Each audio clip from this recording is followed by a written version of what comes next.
বউ, লিচু গাছে অনেক লিচু পেকেছে। ঘর থেকে ঝুড়িটা নিয়ে এসো তো, কয়েকটা লিচু পেড়ে বাজারে নিয়ে যাবো বিক্রি করার জন্য। ঝুড়ি নিয়ে এসেছি, চলো লিচু গাছের কাছে চলো। তুমি নিচে থাকো, আমি গাছে উঠে পাকা পাকা লিচু বেছে বেছে পেড়ে নিয়ে আসছি। শোনো ইগলি, পুরো বনের কোথাও লিচু গাছ নেই, শুধুমাত্র আমাদের এই গাছটা আছে।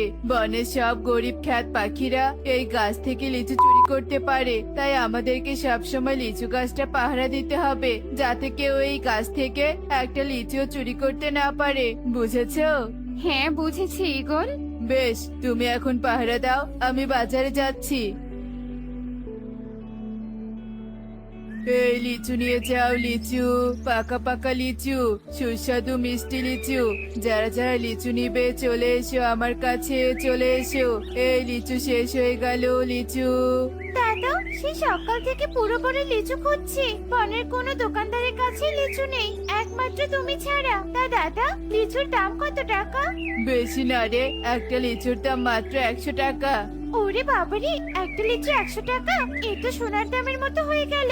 যাই হোক, খেতে যখন ইচ্ছে করছে, সোনার দামের চেয়ে বেশি হলেও কিনে খেতে হবে। দাদা, আমাকে 100 টাকার লিচু দাও তো। বেশ, দিচ্ছি। টুকি, ওই দেখ ঈগল কাকু লিচু বিক্রি করছে। আচ্ছা টুকি, বলতো লিচুর স্বাদ কেমন? আমি জানি না যে কনক, আমি লিচু কখনো খাইনি। তুই কি জানিস কেমন স্বাদ?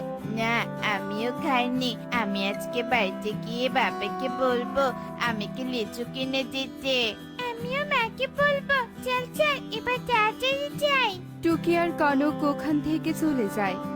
এদিকে ঈগল অধিক দামে লিচু বিক্রি করতেই থাকে। এভাবেই সেই দিন কেটে যায়। পরের দিন ঈগল পুনরায় লিচু বিক্রি করতে চলে আসে। অন্যদিকে কিরে টুনি বোন, কাজ থেকে ফিরে ওদিকে কোথায় যাচ্ছিস?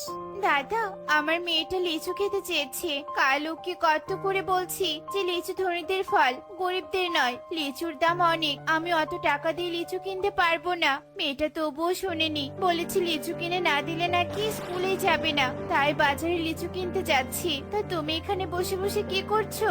আর বলিস না, আমার ছেলেটাও লিচুর জন্য বায়না ধরেছে, তাই এখানে বসে বসে ভাবছি লিচু কিনবো কিনা। দাদা, অত ভেবো না তো, চলো বাজারে গিয়ে দেখি কি অবস্থা। ঠিক আছে, চল। কালু আর টুনি এই বলে বাজারে ঈগলের দোকানের সামনে চলে আসে। ঈগল দাদা, লিচু কত করে বিক্রি করছো? আরে গরিব কাক, তুই আমার কাছে লিচুর দাম জিজ্ঞেস করছিস? তুই লিচুর দাম শুনে কি করবি? তুই তো লিচু কিনতে পারবি না, লিচুর দাম শুনেই পালিয়ে যাবি। হা হা হা হা হা। দাদা, এভাবে অপমান করো না। দাদা, আমরা গরিব হই আর ধনী হই, আমরাও তোমার মতো পাখি। অপমান না করে দয়া করে লিচুর দামটা বলো দাদা। আচ্ছা ঠিক আছে, বলছি শোন, একটা লিচুর দাম 100 টাকা, আর আমি 10টার নিচে কোনো লিচুই বিক্রি করি না। এবার বল, তোরা কয়টা লিচু নিবি? কি বলছো কি দাদা? একটা লিচু 100 টাকা? আমার কাছে তো শুধু 100 টাকা আছে। দাদা, আমাকে একটা লিচু দাও না। বললাম না আমি 10টার নিচে কোনো লিচু বিক্রি করি না। এই কালু, তুই চুপ হয়ে আছিস কেন? লিচু কিনবি না? না মানে আসলে দাদা, আমার কাছে মাত্র 50 টাকা আছে। তুমি আমাকে বাকিতে কয়েকটা লিচু দিবে, আমি কয়েকদিন পর তোমাকে টাকা দিয়ে দিব। হ্যাঁ দাদা, আমাকেও কয়েকটা লিচু বাকিতে দিবে? আমি 2 দিন পর কাজ কাজ করে পরিশোধ করে দিব। গরিব খ্যাত, টাকা নিয়ে এসেছে লিচু কিনতে। যা ভাগ তোরা এখান থেকে, তোদেরকে আমি কোনো লিচু দিব না। দাদা, দয়া করে দাও না, আমাদের ছানারা লিচু খাওয়ার জন্য বায়না করেছে, একটু দয়া করো দাদা। ওরে ভিখারির দল, তোদের আমি লিচু কেন, খোসাও দিব না। যা ভাগ আমার দোকানের সামন থেকে, তোদের জন্য আমার ধনী কাস্টমাররা আসতে পারছে না। দূর হ বলছি। ঈগল টুনি আর কালুকে অপমান করে তার দোকানের সামন থেকে তাড়িয়ে দেয়। এভাবেই কয়েকদিন কেটে যায়। ঈগলের কড়া দামের কারণে বনের গরিব পাখিরা কেউই লিচু কিনে খেতে পারতো না। একদিন জানিস রে টুকি, আমার বাবা ঈগল কাকার দোকানে লিচু কিনতে গিয়েছিল। ঈগল কাকা লিচু না দিয়ে বাবাকে অপমান করে তাড়িয়ে দিয়েছে। হ্যাঁ যে আমার মাকে অপমান করে তাড়িয়ে দিয়েছে। পাশের বাড়িতে এসে অনেক কেঁদেছিল। শোন যে ওই অহংকারী ইগল যেহেতু আমাদের বাবা মায়ের কাছে লিচু বিক্রি করেনি, সেহেতু আমরা ওই ইগলের লিচু গাছ থেকে লিচু চুরি করে খাবো। তুই ঠিক আছে বলেছিস, চল চল আজকে লিচু চুরি করবো। এই বলে ওরা দুজন ইগলের ঘরের পেছনে থাকা লিচু গাছের কাছে আসে আর চুপি চুপি গাছে উঠে কনক যেই না একটা লিচু ছিঁড়ে ঠিক তখনই ইগলের গলার স্বর ভেসে আসে। এই কে রে কে লিচু গাছে লিচুর পাতার শব্দ হচ্ছে? কানক, ইগল কাকু বুঝতে পেরেছি। ইগল ঘর থেকে বেরিয়ে আসতে না আসতেই টুকি আর কনক পালানোর উদ্দেশ্যে ছুটতে থাকে। ইগল ওদের দেখে ওদের পিছু পিছু তাড়া করতে থাকে। এই বাচ্চাদের দল, দাঁড়া বলছি। আমার কাছে লিচু চুরি করা আজ শুধু একবার তোদের ধরতে পারি, তারপর দেখাবো মজা। কানক, এবার কি হবে যে? কিছুই হবে না, ইগল কাকু আমাদের ধরতেই পারবে না। একটা লিচু চুরি করেছে, ওই যে সামনে নদী দেখা যাচ্ছে, নদীর ওই পাড়ে গিয়ে লিচু খাবো। তুই ভয় না পেয়ে আমার মতো দ্রুত ছোট, বুঝলি? হ্যাঁ বুঝেছি আমি। ওরা আর কিছু না বলে ছুটতে থাকে। ছুটতে ছুটতে ওরা নদীর উপরে চলে আসে আর হঠাৎ করে কনকের হাত থেকে লিচুটা নদীতে পড়ে যায়। টুকি, সর্বনাশ হয়েছে, লিচুটা নদীতে পড়ে গেছে। হায় হায় যে, কত কষ্ট করে একটা লিচু চুরি করলাম, সেটাও পানিতে পড়ে গেল। আমার যে ভাগ্যটাই খারাপ যে কনক। যাই হোক, এখন এখানে আফসোস না করে চল পালাই, নয়তো ইগলের হাতে ধরা পড়তে হবে। ঠিকই বলেছিস, চল চল। পালিয়েছে, নয়তো ওদের হেব্বি শিক্ষা দিতাম।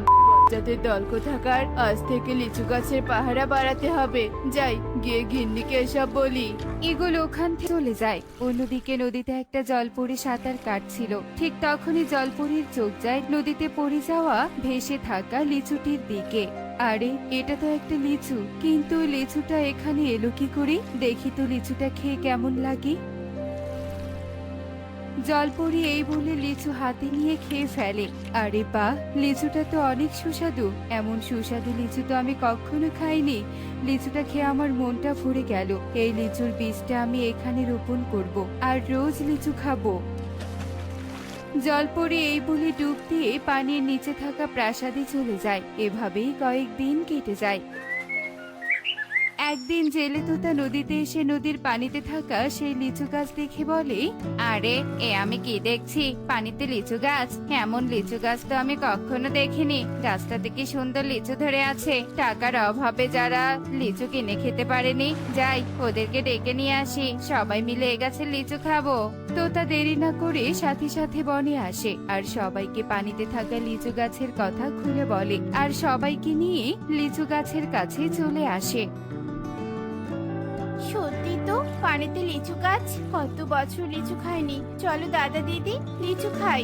সবাই টুনির কথা মতো লিচু খেতে থাকে। ঠিক তখনই জলপরি ওখানে চলে আসে। এই পাখিরা, এই তোমরা আমার গাছের লিচু খাচ্ছ কেন?